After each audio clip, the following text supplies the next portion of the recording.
Okay, hello, Mayor. We are now on the May 11th legislative session of the Town Council, 8 p.m. And I'll turn it over to you. We have a quorum. Good evening, everybody. Adequate notice of this meeting, as required by the Open Public Meetings Act, was provided through the posting, mailing, and filing of the annual notice of regularly scheduled meetings of the Town Council on December 11, 2020. The notice was on that date posted on the bulletin board in the municipal building, provided to the Westfield Leader and the Star Ledger, and filed with the clerk of the town of Westfield. Mrs. Rowley, may I have a roll call? Mayor Brindle, Here. council members Hapgood, Here. Parmalee, Here. Regrippo, Here. Katz, Here. Mackey, Here. Contract, Here. Dardia, Here. and Boyce. Here. Can you please join me and stand for a salute to the flag? I pledge allegiance to the flag of the United States of America And And to to the the republic for which it stands, stands one nation under God, indivisible, liberty, liberty and justice for all. Thank you. So Jim, want to hand it off to you? Thank you, Mayor. I did a very short update. I know you have a lot to cover tonight. I really want to mention one thing, and that is last meeting, we had word from the county that they would be starting the Lamberts Mill Railway traffic light installation on May 24th, the week of that. They have sped that process up. They actually started yesterday, May 10th. So they're doing underground work and surface work out there. So the Lamberts Mill Railway light started May 10th.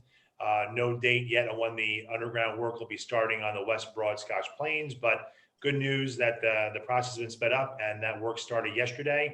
So there are some intermittent and some road closures for a few days over, actually the road closures actually in Clark before you get to Westfield for a couple days. And then they'll be doing some intermittent closures as they do underground trenching for wires. But good news is that project started early, and then once we know more about the West Broad Scotch Plains, we'll let you know. But happy to report that started early. So I'll pass it off to you because you have a lot to cover. That's great. Thank you, Jim. Good evening, everyone. And thanks for joining us virtually tonight. Please remember that public comment will only be accepted via Zoom, although we are live streaming this on Facebook for viewing only. And the replay is always available afterwards on Facebook, YouTube, and TV 36. So things may look a little different at this meeting. We are traveling back in time at the request of the Historic Preservation Commission to celebrate National Preservation Month.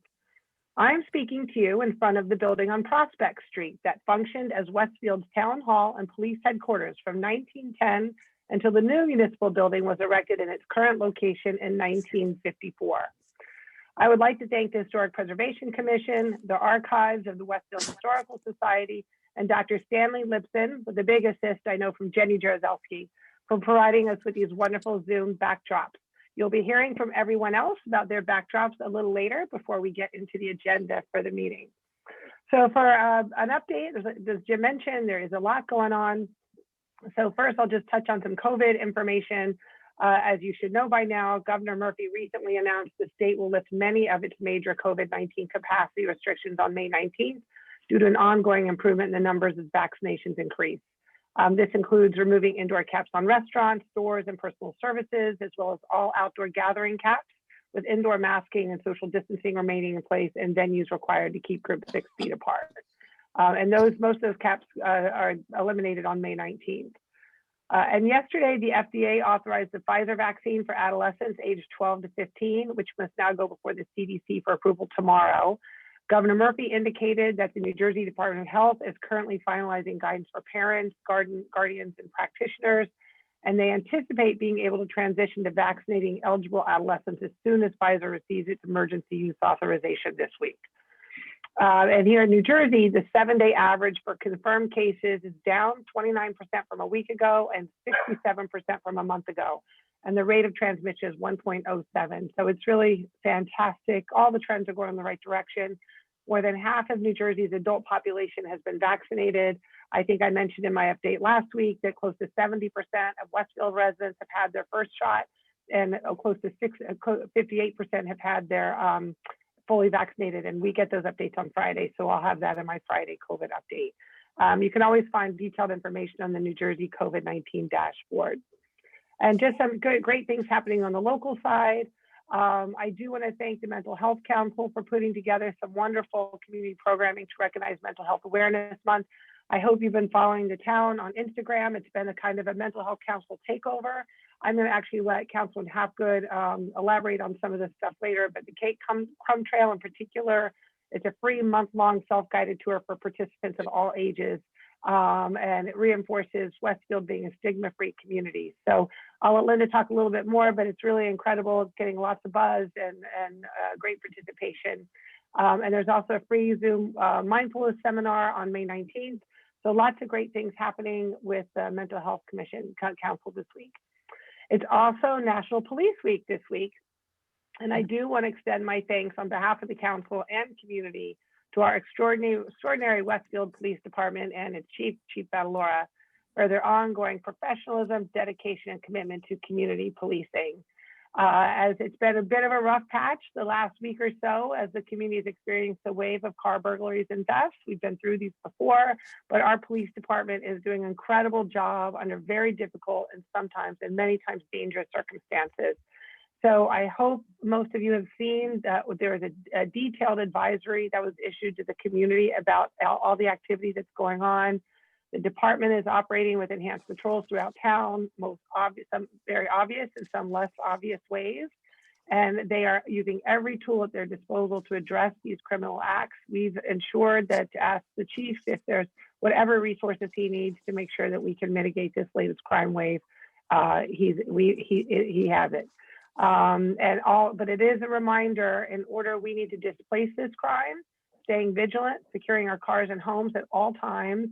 And you can read the advisory on our website. I encourage you to share it with your neighbors and find out more about what you can do and what the police are doing to help keep Westfield one of New Jersey's safest communities. And if you'd like to meet with members of the department, you don't want to miss Pizza with the Police. Am I getting this right, Chief Laura? You want to talk a little bit about it?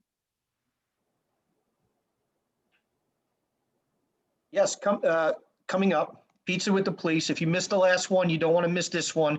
Our great sponsor, Burham over at Out of Hand Pizza, is going to have a live band out on the sidewalk. It's going to be a lot of fun. It's I don't have the date on the tip. It's in 2 weeks. May 20th from 4 yes, to but 6. if you missed the last one, you don't want to miss this one. It's a good party.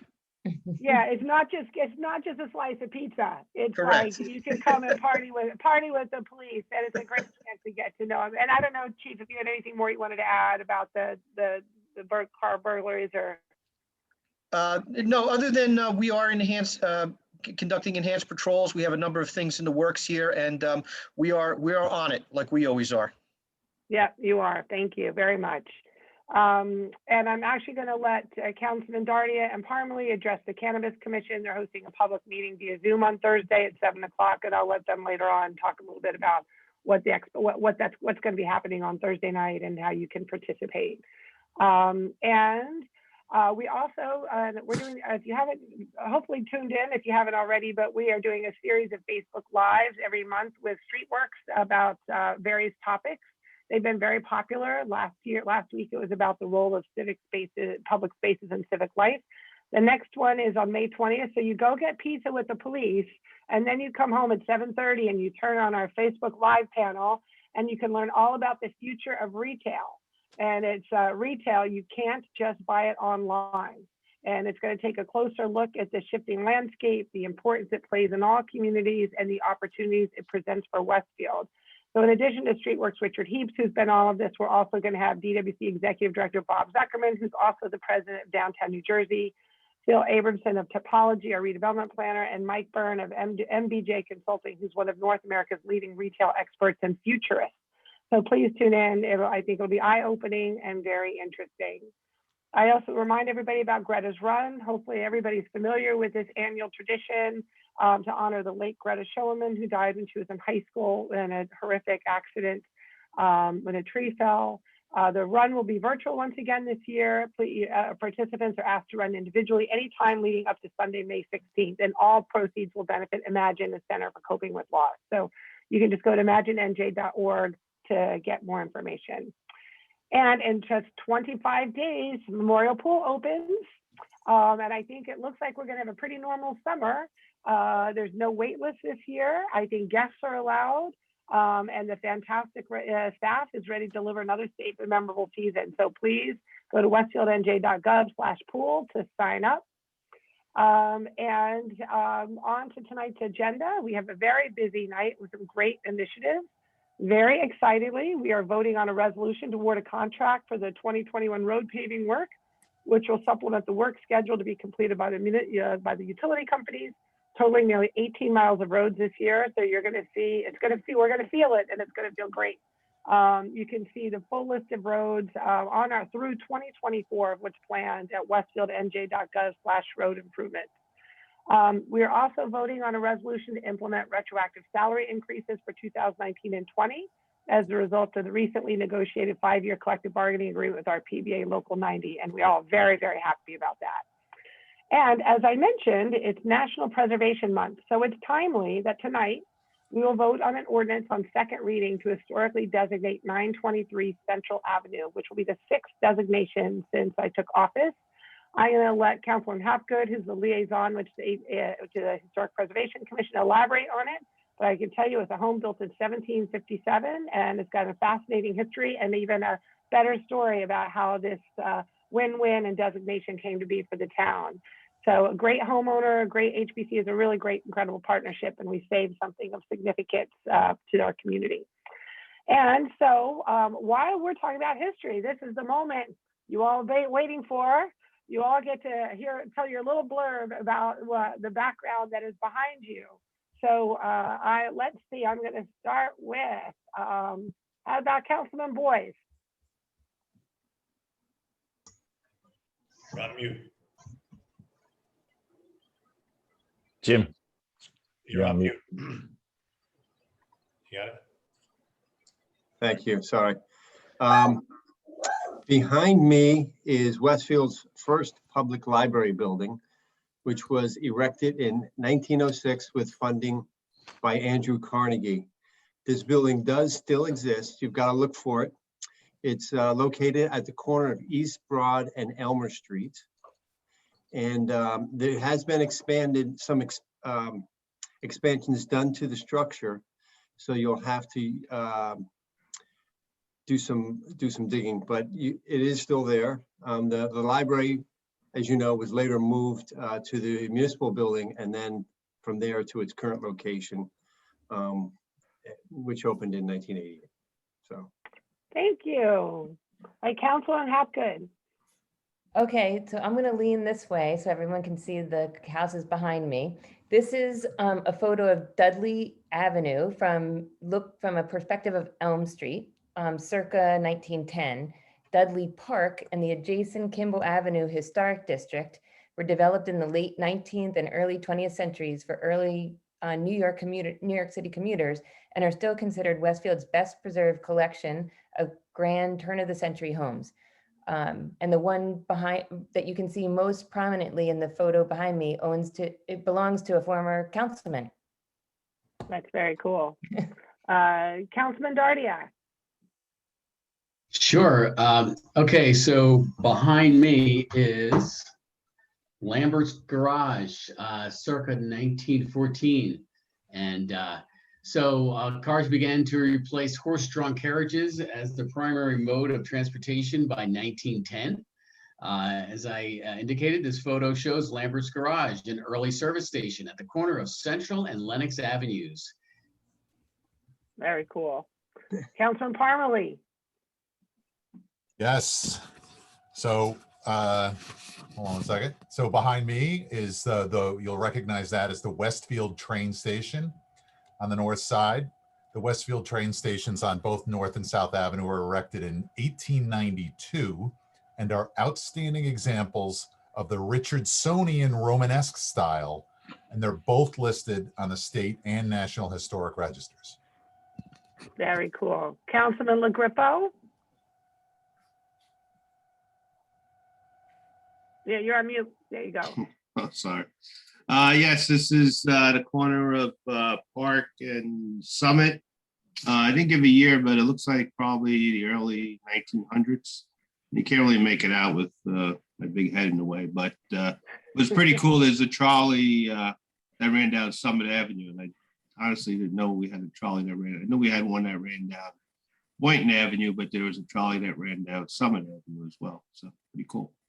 Very cool. Councilman Contract? Can I just add one thing? So the island is where the trolley did the turnaround at the corner of Summit and Park. So that's exactly where the trolley turned around to head back to downtown. So I'm going to move out of the way here.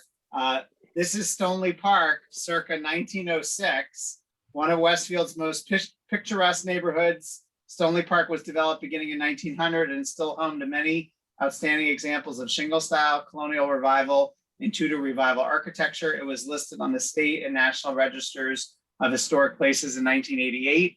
And the house that's shown was the clubhouse for Stoneleigh, and it still exists, although it's now blue or gray. And the trees have filled in quite a lot.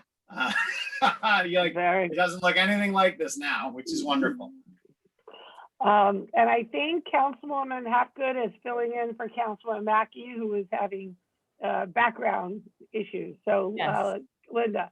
Okay, all right. So I'm going to lean over this way. This is McKinley Elementary School, which was built on First Street in 1909 and is Westfield's oldest surviving elementary school. Earlier schools, including Columbus, Grant, and Washington School, were torn down many years ago as they became obsolete or as the school population waned. Very cool. Councilman Katz? So this is the Westfield Casino from the late 1890s. I don't know if you guys can see it. The casino was the center of the Westfield recreation at the turn of the century. The large Victorian clubhouse was built on Elm Street in 1892 and offered bowling, billiards, tennis, and a movie theater. It was unfortunately destroyed by fire in 1911. Yeah, that is a travesty. Chief Bataloro. Behind me is the Mindawaskin Park overlook. Mindawaskin Park was dedicated in 1918 on the site of former Clark's Pond and is often considered the gateway to the town of Westfield. Since 1954, the Westfield Police Department has been fortunate enough to look out onto this oasis, in particular my office. The entire park is designated as a local historic landmark. Very cool. Chief Tiller. All right, behind me is Fire Headquarters. The Westfield Fire Headquarters was built on North Avenue in 1911 and is listed on the state and national registers of historic places. With its bell tower and tile roof, it is the town's finest example of Italian Renaissance revival architecture.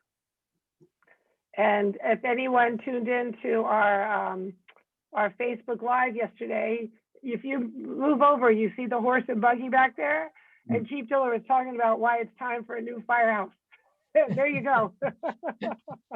Hey, Chief, where were the horses kept? Were they kept inside the firehouse? No, actually the stable was out back.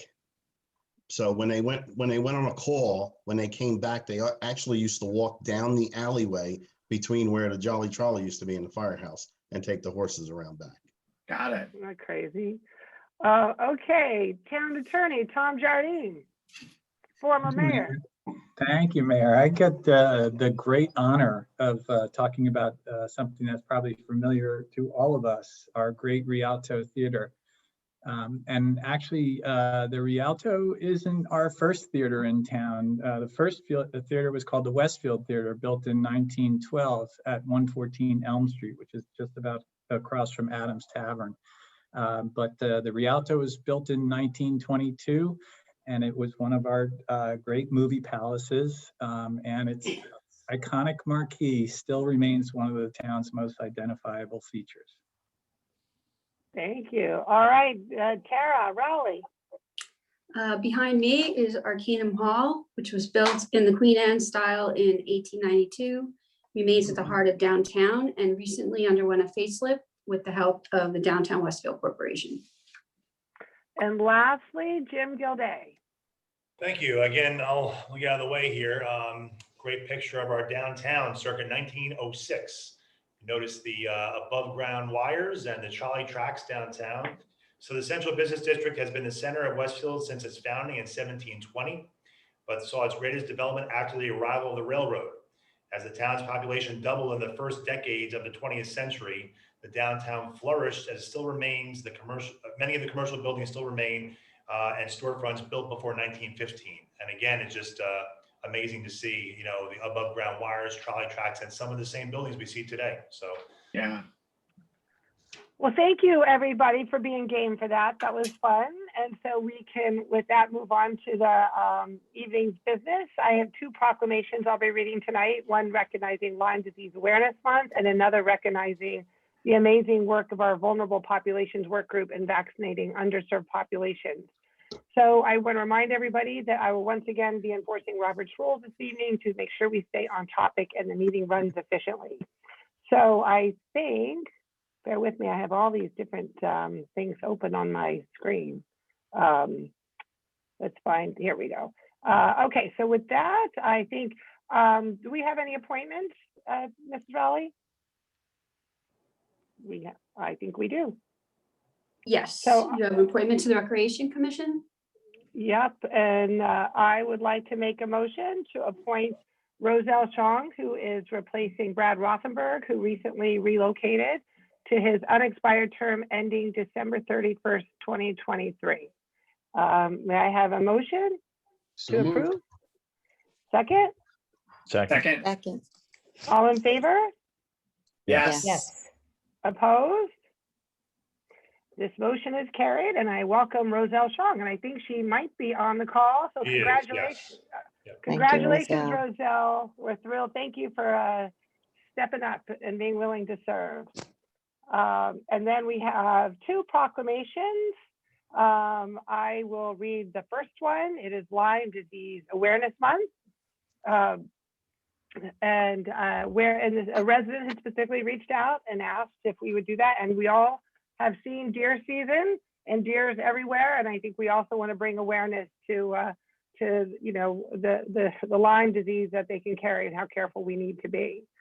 So whereas Lyme disease is the most commonly reported tick-borne disease in the United States, accounting for over 80% of all tick-borne illness. And whereas Lyme disease is spread to people by the bite of an infected tick, immature ticks become infected by feeding on small infected mammals such as white-footed mice. Once infected, the tick can then spread the disease to humans through its bite, and Lyme disease is not spread person to person. And whereas approximately 476,000 people in the United States are diagnosed with and treated annually for Lyme disease in the US, including approximately 4,000 in New Jersey alone. Yet it is known that Lyme disease is an underreported illness, and therefore the actual number of people with Lyme disease in New Jersey is likely much higher. And whereas Lyme disease is a complex multi-system illness caused by bacteria, which if caught early can be treated easily with antibiotics, but if left untreated can invade the nervous system, brain, heart, and multiple organs of the body, causing years of pain, suffering, severe disability, and even death. And whereas ticks that carry Lyme disease can carry several other pathogens and occasional co-infections have been reported. And whereas while the risk of contracting a tick-borne illness can be year-round, the nymphal ticks, which are the size of a poppy seed, are most active in the spring and summer months.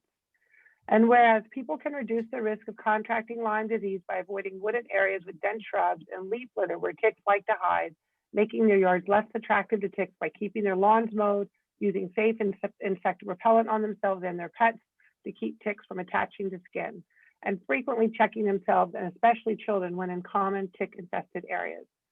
And whereas if a tick is found attached to their skin, people should remove it as soon as possible and disinfect the bite area. Proper removal of a tick within 48 hours of being bitten can reduce the risk of infection. And whereas people need to be aware of the early symptoms of Lyme disease, a rash that looks like a bullseye, tiredness, fever, headache, stiff neck, muscle aches, joint pain. Because when treated early, antibiotic therapy for 3 to 4 weeks is generally effective. And whereas, so to avoid the potentially serious long-term serious health effects, it is essential to educate the community about preventative steps to avoid contracting Lyme disease, as well as the effectiveness of early treatment should they inadvertently contract the disease. Now, therefore, be it proclaimed that I, Mayor Shelley Brindle, do hereby proclaim May 2021 as Lyme Disease Awareness Month in the town of Westfield. And in doing so, I encourage all community members to take advantage of the comprehensive resources available from the New Jersey Department of Health and from LymeDisease.org, one of the oldest Lyme disease advocacy organizations in the country, to help spread Lyme disease awareness and prevention education. So thank you for bringing this to our attention. I know I'm not alone when I say I know more than one person that has suffered from Lyme disease, some much more serious than others. So please be aware. And the next proclamation I'm reading, and I think I really want to give, I don't know if Ellen Shelley is on the phone, but we had an incredible effort behind a significant effort of a group that got together to vaccinate our underserved population. And I want to talk, and hopefully we can talk a little bit about it and acknowledge how critical it is. I think I saw Anisha on the call too. Is Anisha Paulus here? She was really instrumental in organizing, as was Dr. Pam Brooks. There was a big group that really worked on this. So whereas on March 11, 2020, COVID-19 was declared a worldwide pandemic by the World Health Organization. And whereas on December 11, 2021, US FDA issued its first emergency use authorization for a COVID-19 vaccine. And on December 14, 2020, the New Jersey Department of Health implemented comprehensive vaccine education and prioritization plan. And whereas initially, in order to receive the vaccine, appointments at designated vaccination sites were required. And because demand was so high, they were very difficult to secure. And whereas in early February of 2021, a vulnerable populations work group was formed to engage community members in helping to identify vulnerable persons who may need assistance with obtaining COVID-19 vaccination and to provide education to those who may have questions about the vaccine. And whereas meetings were held in February and March to identify the areas to focus on to encourage and assist with vaccination registration. And whereas 2 education webinars, one sponsored by Lifelong Westfield and one by the Westfield Regional Board of Health, were held to advise and answer questions about vaccine development, hesitancy, side effects, and the importance of vaccination to help protect those most vulnerable to COVID-19. And whereas a drive-by registration effort was coordinated by the Westfield Neighborhood Council, which registered several residents who were then able to receive the COVID-19 vaccination. And whereas in working with our county partners, the Vulnerable Populations Work Group was able to hold a COVID-19 vaccination pop-up site on March 26, 2021 in the community room of the Westfield Municipal Building. In order to do so, members of the group worked tirelessly within a short 48-hour time frame to identify our African-American, Hispanic, senior, and handicapped neighbors who may have wanted the vaccine, but were unable to secure an appointment. The group's outreach was very successful. Approximately 200 persons using all of the shots they had that day were vaccinated at the pop-up clinic. And whereas for those vulnerable residents without transportation to the pop-up site, members of the Westfield Police Department provided round-trip transportation. And whereas the members of Vulnerable Populations Work Group are deserving of our recognition and appreciate for their compassionate and successful endeavor. Megan Avalone, the Regional Health Director of the Westfield Regional Health Department, Dr. Ellen Shelley, Vulnerable Populations Coordinator for the Health Department, Lauren Harmer, Recreation Program and Events Specialist for the town, Westfield Police Chief Chris Batalora, and the selfless volunteers, Dr. Pamela Brugge, Brad Shinani, Deirdre Jolene, Bertina Graves, Sylvia Hicks, Carol Mercer, Joyce Allen Pretlow, Aisha Qualis, Selvit Rogers, Dr. Elizabeth Talmott, and Elizabeth Wolf. Now therefore be it proclaimed that I, Shelley Brindle, Mayor of the town of Westfield, do hereby acknowledge the extraordinary efforts of the Vulnerable Populations Work Group and thank them for all they have done to ensure the health and welfare of our residents most in need. It was really incredible. And I don't know, Aisha or Ellen, do you guys want to say anything and talk about the, I know Lauren, I think, you guys raise your hand. You don't have to, I don't want to put you on the spot, but if you want to make any comments. I'll promote it to the panelists to say it. Yeah, there's Aisha. Okay. I just want to thank everyone for giving us the opportunity to be able to join you guys with this initiative. It took the whole community. So thank you so much for honoring us. And we are so happy that we just put a little dent in those who were able to get vaccinated. Thank you so much. Thank you. Thank you, Carol. It was a great effort. And I don't know, Ellen, maybe if you'll talk about like how we got Ellen. How fortunate we are. I think a lot of people don't even recognize what this resource we have. Ellen, do you want to say anything? Sure. We identified members of the community through some of the Board of Health people, and we started from there, and we started reaching out to different individuals. And this group has just been fabulous in making connections and inroads and really helping a lot of people who weren't aware of being able to get vaccinations and needed help with registering for vaccinations. And didn't you guys also do that? You signed up, look for people at the laundromat too, right? In terms of trying to find people, like you were going where they were, right? Yeah. To find them and get them registered and come out. It was an incredible effort, and probably a model now for what's going to need to happen across the country to get us to, push a little bit further in terms of increasing our vaccination rates. So, Yes. so thank you so much. And I do want to call out Lauren from the rec department. I mean, Lauren's title from the recreation department doesn't do her justice. The level of service that she provides for our seniors and everybody else, I mean, I can't say enough about how she's just always pitching in, and obviously Dr. Pam Brugge and everything that she did. So it was a great effort. Thank you, Mayor. Mayor, Thank can you I- so much, Mayor. So much. Mayor, can I add one anecdote, which I Sure. think is really telling? So I participated in the vaccination registration drive at the laundromat, and Dr. Brugge and I went over to the car wash, right, next to Bohemian Raspberry. And what was really interesting is a lot of the workers were scared initially when we came, because, if you think about their immigration status and, we have government associated with us, but the health department reached back out with a Spanish-speaking educator to talk to the folks in Spanish to reassure them this wasn't part of INS, this was part of getting them vaccinated for health. And then the car wash actually called me a few weeks later for somebody had a question, and I don't speak Spanish. And I reached out to Megan Avalone, and she assured me a Spanish-speaking person would follow up with that person who works there. And that's what it takes to get everybody vaccinated, is that individual attention. So Dr. Shelley, just please thank you for everything you've done, and everybody else. We got to do this one person at a time. Yes. So thank you all. Happy to recognize you. Thank you. Stay well, everybody. Thanks. Thank you so much, Mayor. Thanks. So moving on, Mrs. Rowley, do we have any advertised hearings? Yes, there's an advertised hearing for general ordinance number 2214, an ordinance designating 923 Central Avenue, shown on the town tax maps as block 4813, lot 32, as a historic landmark, and modifying the zoning map. Anyone wishing to be heard on general ordinance number 2214, please virtually raise your hand to make your comment. Be sure to include your name and address for the record.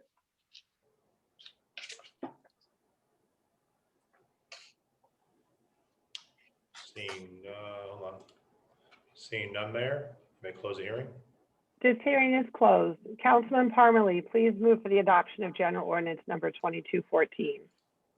Thank you, Mayor. I'd like to move for the adoption of General Ordinance number 2214 on second reading, an ordinance designating 923 Central Ave, shown on the town tax maps as block 4813, lot 32, as a historic landmark, and modifying the zoning map. May I have a second? Second. Any discussion? Councilman Hapgood, did you want to comment? Yeah. Yes, I would.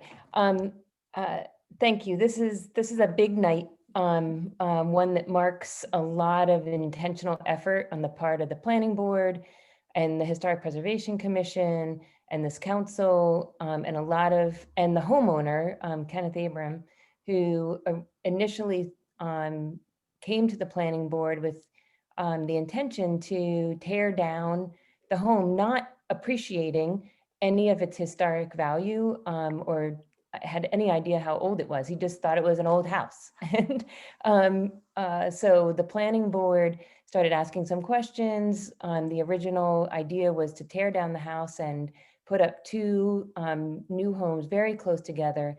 By the end of it, and many months and many efforts, the Planning Board and Historic Preservation Commission members, including myself, went out to the site, and helped Mr. Abraham to understand the history of the home. We got a chance to go up in the rafters and see the peg and the old construction of the home.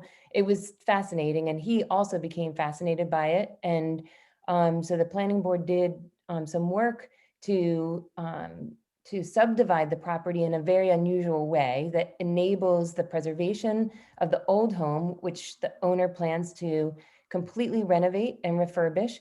And then he is building a home on what we call flag lot, which is not generally encouraged, but the planning board had the foresight to appreciate in this case that something like this should be done. So there's going to be a new home built, but built in a style very appropriate and very complementary to the historic home that will continue to sit there today. So I just wanted to thank Mr. Abraham first for his willingness to go through a very long process with us to designate his home and to build something adjacent to it that's going to really complement it. I can't wait to see what the old home fully renovated looks like. And I'll just, for everyone's benefit, since we're going over a lot of history tonight, I just wanted to give a little bit more history about the home that's being preserved this evening. The home 923 Central was built circa 1757 and is believed to be Cornelius Ledlam Jr.'s homestead, which was built adjacent to the farm owned by his father, Cornelius Ledlam Sr. And according to the Historic Preservation Commission in Westfield, the vernacular farmhouse reflects the simple construction of homes typical of the Revolutionary period. The house is shown on the dot map of Revolutionary homes that was completed by Union County and local historians in the late 1960s. Although modified over the years, the central section of the home still displays original construction with peg and beam rafters and carpenter marks. This designation, as I mentioned, is a great example of the homeowner being open-minded and open to learning the history of the home, and why we want to encourage all people in town to have conversations about their homes before we get into a process of contemplating demolition. So I'd like again to thank the HPC and the Planning Board for their ongoing dedication to prioritizing voluntary designation and their passion for preserving these important pieces of Westfield's history. Thank you so much. And Mrs. Rowley, please call the roll. Councilwoman Hapgood, Yes. Councilman Parmalee, Yes. Councilman LaGrippo, Yes. Councilman Katz, Yes. Councilwoman Mackey, Yes. Councilman Contract, Yes. Councilman Dardia, Yes. Councilman Boyce, Yes. Mayor Brindle. Yes, this motion is carried. May I have a motion to approve the minutes from the Town Council Conference and regular meetings of April 20, 2021? So moved. Second, Second. all in favor? Yes. Yes. Opposed? This motion is carried. Do we have any petitions or communications? No, Mayor, we do not. Now it's time for open discussion by citizens. Please virtually raise your hand to make your comment on any subject on which this council's jurisdiction, and be sure to state your name and address for the record. Okay, our first speaker, Hugh Giordano. Hugh, are you there? Yes, can you hear me okay? Yes, go ahead. Name and address, please. Yes, Hugh Giordano, 57 Argyle Avenue, Blackwood, New Jersey. Council and Mayor, I'm coming to you tonight as a representative of the United Food and Commercial Workers Union, UFCW, Local 152, in regards to the cannabis conversation. I know that you're having another conversation coming up on Thursday, I believe. I'm having a scheduling conflict. I'm all over the place. So I wanted to have an opportunity. I missed your last conversation and I apologize. So I wanted to have an opportunity to put some stuff on public record. The UFCW is the official labor union which represents cannabis workers from seed to sale, both medical and adult use. And in New Jersey, we're also working with the building trades as well for the retrofit and build out of these facilities. So from shovel to sale, they're going to be unionized jobs. On top of that, we have the best labor laws in the country when it comes to cannabis. The governor did a great job. Senate president and the president of the House did a great job. Assembly, as far as protecting workers' rights and making sure that there are going to be good living wage jobs with benefits, sick time, vacation time, paternity leave, retirement, and just good working standards. We're working on an apprenticeship program as well. And the building trades, as I know, is putting more effort into that as well to deal with the new technology that's coming out. So it's going to create great jobs. I want to let you know that the people that work at these facilities are also educated. A lot of them have 4-year degrees or more, horticulture, botany, chemistry. They have pharmacists that work at the medical dispensaries right now today. So these are great paying, educated jobs. One of the things I would suggest is to look at the city of Bayonne's ordinance, and I share that with Councilman Parmalee, who is excellent. I got to say, very professional and aggressive at getting information. I'm really glad that people voted for you. You put effort in. So, Thank you very much. Oh, it's not a problem. The city of Bayonne actually did a lot of in-depth research and passed a great merit-based ordinance. So you have full control of who comes in. You can look at their environmental standards, security, community engagement, labor standards, especially for the big guys that are multi-state operators. You know, they claim to be, you know, they're going to create good jobs, but if they're fighting labor in other states, I don't know how that can be, right? So, so things like that matter, and we hope that you'll look into that. And also, if you want a tour of a dispensary, the Garden State Dispensary was one of the first 6 original under the Chris Christie administration, and they were the first to go union, and they're one of the most open, transparent cultivation and dispensary sites in the state. I've given other council and mayor groups a tour there, and you can see it for yourself. You can see who works there, and you can actually see how the operations work and kind of make a better decision on what you want and how you want to do it. So once again, I appreciate it. I thank you for not jumping the gun. I know that NJ League of Municipalities is pushing a ban all over the place, which is odd.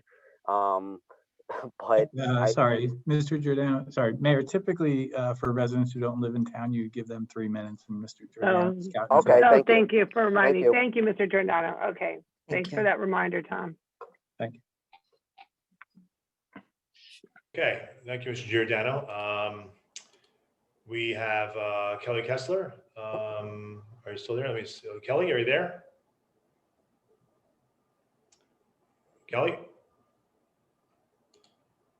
Unmute. Can you hear me? Yep, go ahead. Yeah. Your address, please. All right. Well, you know, this makes me really happy. I mean, Jim, you know how long I've been on the commission, and it's been way too long. And as the former chair of HPC, then vice chair, now happily stepping down to a regular member, you guys did a wonderful job in celebrating the incredible historic downtown that we have, that is downtown Westfield. It is the crown jewel of Westfield, and it has been. And Jim, you grew up here, you know that as well as I do. And your celebration of this speaks volumes to me in terms of what a priority it is for you to be, you know, have these historic buildings behind you. And I know it has to be an incredible priority that you want to protect what we have there. And I think I'm seeing that, and I think, you know, that will go forward. In terms of 923 Central, I really think that that happened before our new ordinance was passed, but it really was a test case in terms of the piece of our ordinance, the demolition piece of our ordinance rather, and how it could really work. And, you know, this is before our new ordinance passed, but even after, it was really just to open up a conversation. And this is really a very good example of how that could work so well. And I think what people in Westfield were really upset about, and rightfully so, is they got like 3 days notice. I could be off, but 3 days. And the house next door would get torn down and the lot would get clear cut, and they were upset, and they should be upset. And this is just such a good like way of like opening up communication, really, you know, enabling a conversation between the builders and the commission. And I just want to say that I'm really proud of this administration for letting that happen. It was a really important thing to happen. We didn't even have our new ordinance passed for 1923 Central when it happened. I happened to be out of town. I wasn't able to meet with that guy, but I know the story, and it's a good story. And you know what? Communication is huge. And so kudos to you.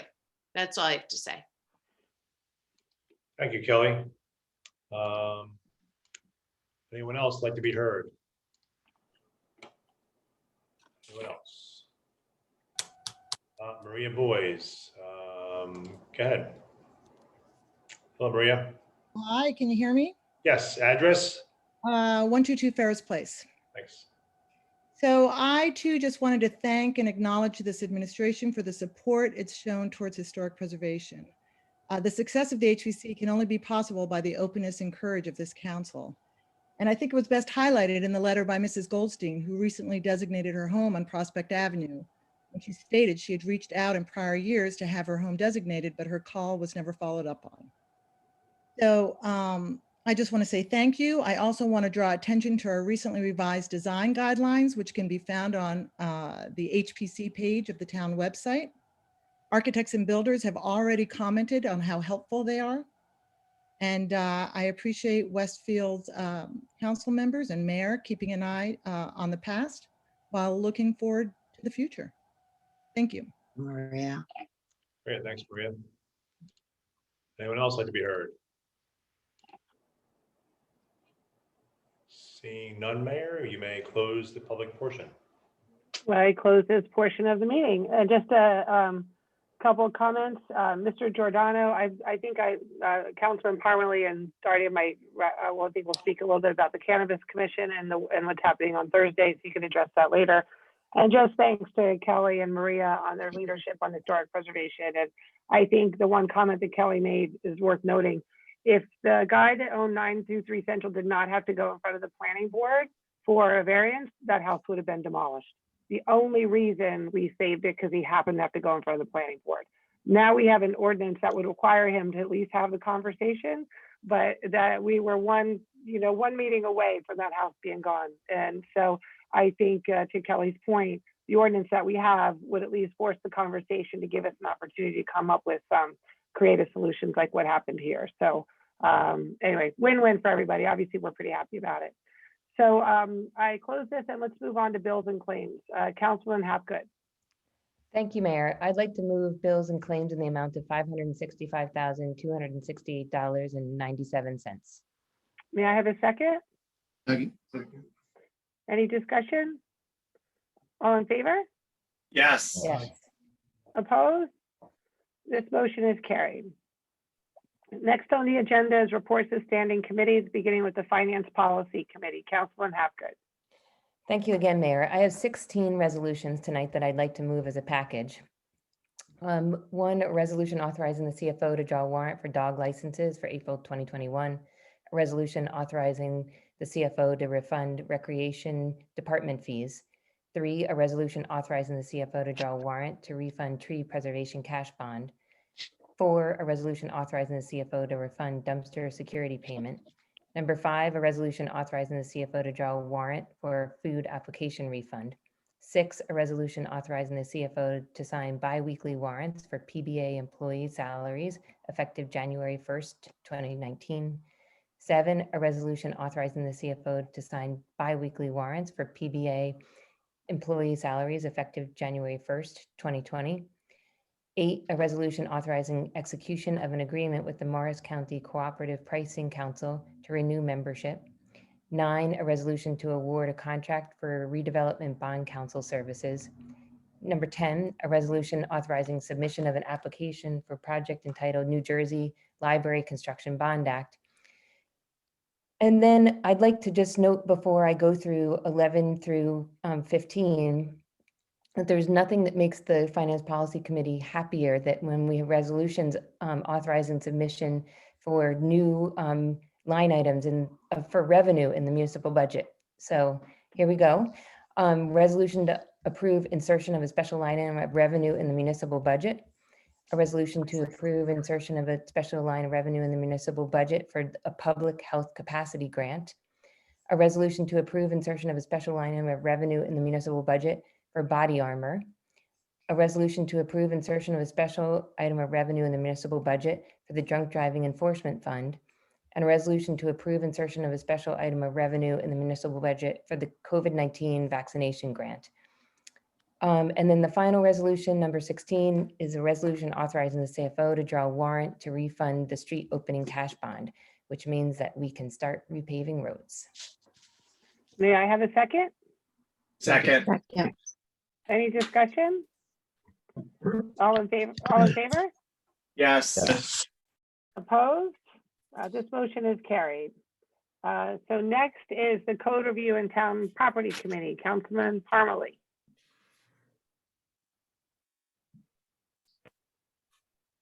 All right, thanks, Mayor. I'd like to make a motion to adopt a resolution authorizing the mayor to execute an amended agreement with Fair Share Housing Center. May I have a second? Second. Any discussion? May, I'll be voting no. As you've stated in the past, you were happy with the previous fair share housing agreement. So me personally, I'm not comfortable with increasing the density at the Williams Nursery facility. So I'll be voting no. All in favor? Yes. Yes. Yes. Opposed? This motion is carried. Last is the Public Works Committee, Councilman Contract. Thanks, Mayor. I have three resolutions to move as a package. The first is a resolution for the final acceptance for the 2020 improvement of Scotch Plains Avenue, or the repaving. The second is a resolution authorizing change order number 1 for 2021 miscellaneous ADA ramp and drainage improvements. And the third, and very exciting, a resolution to award a contract for 2021 various road improvements, which is our paving efforts for this year. May I have a second? Second. Any discussion? All in favor? Yes. Opposed? This motion has carried. May I have a motion to adjourn? Hey, Mayor. So moved.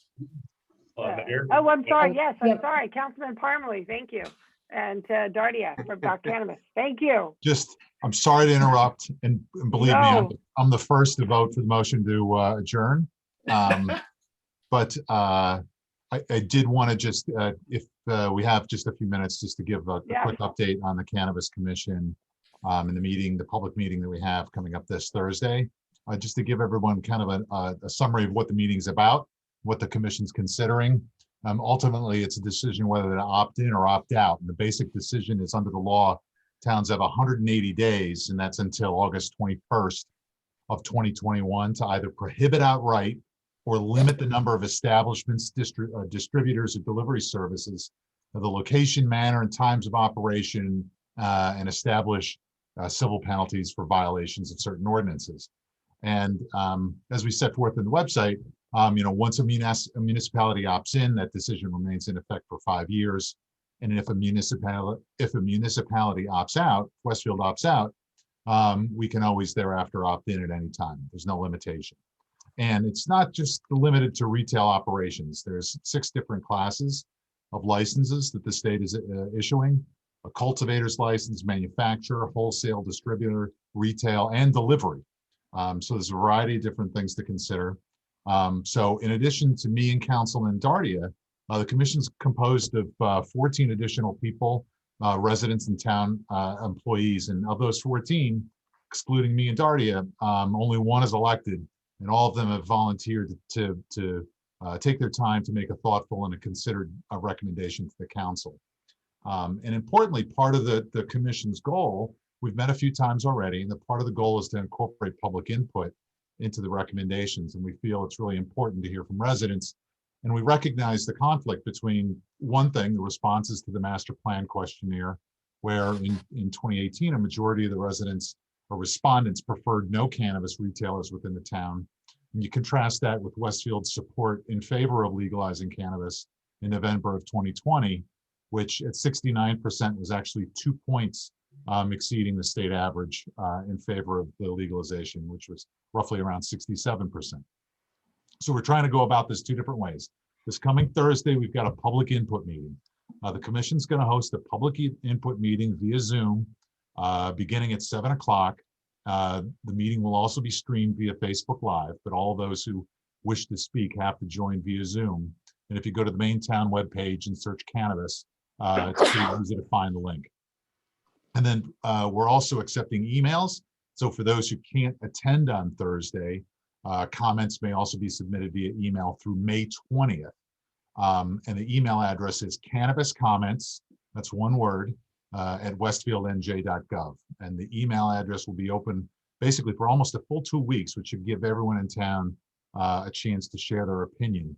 And I can say that we've already had several responses so far. And the other thing I do want to point out is what the meeting's not about. Importantly, there's no current proposal for permitting a dispensary downtown or anywhere else in Westfield. The whole concept and the only thing that we're considering right now is whether or not to opt in or opt out generally. The meeting's not about the appropriateness of legalizing cannabis in the first place, or the already passed law on the statewide level. And it's also not about keeping cannabis out of Westfield.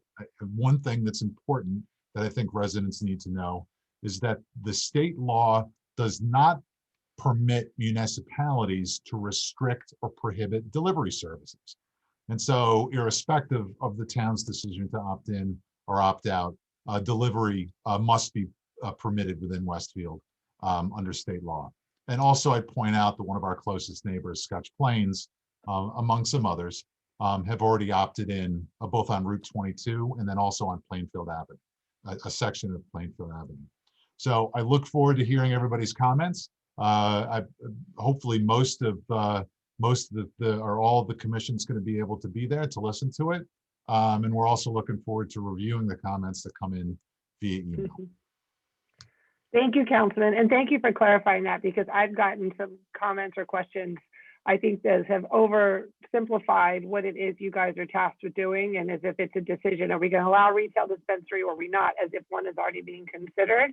But it's much more nuanced and layered and complex than that. And we're just trying to be very thoughtful to make sure we've considered everything and consulted with everyone before we make a deliberate and affirmative decision going forward. So thank you for that clarification.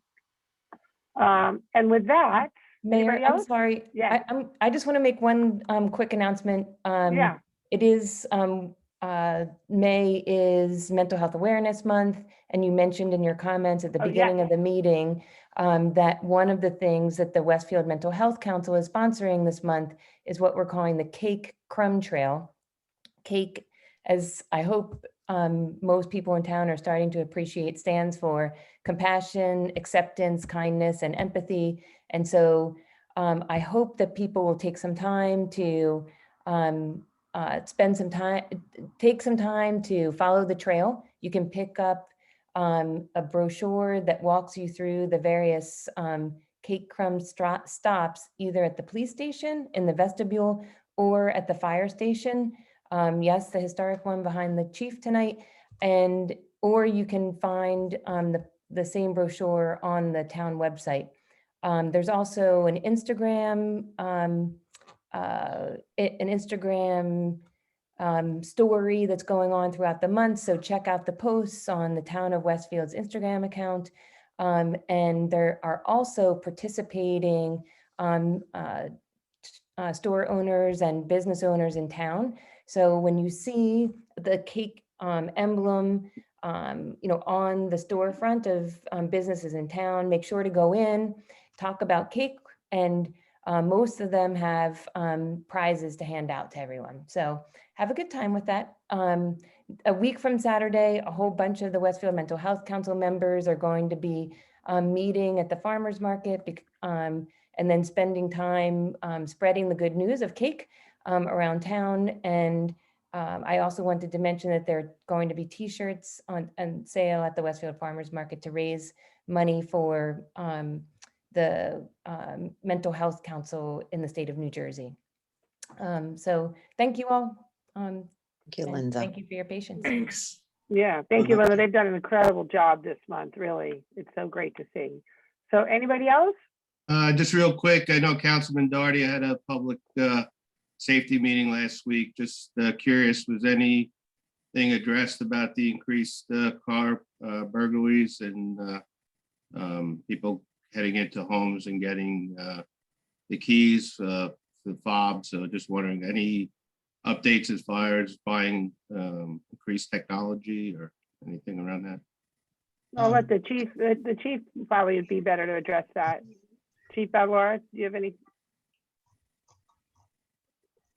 Well, as I know we've previously discussed, you know, our internal discussions have always included the feasibility and practicality of license plate readers, and it is something that is under consideration. We've met with vendors, and you know, we'll make a determination with regards to a recommendation to the council at some point in the near future. But in the interim, you know, LPRs, cameras, they're not going to in and of itself solve the present problem that we are experiencing. So, you know, I don't want you to think that just because we spend what will likely be hundreds of thousands of dollars if you choose to do so, there's no guarantee, nor is there any strong likelihood that it in and of itself will eliminate automobile thefts. So this is a chronic suburban New Jersey problem. It's not just Westfield, it's all of northern New Jersey. And you know, it's not a problem that's going away anytime soon. But just, you know, we will make a recommendation at some point in the future, but it in and of itself will not eliminate this problem. Yeah, I agree with you, but thank you, you know, for the option of looking at additional technologies that might be available out there.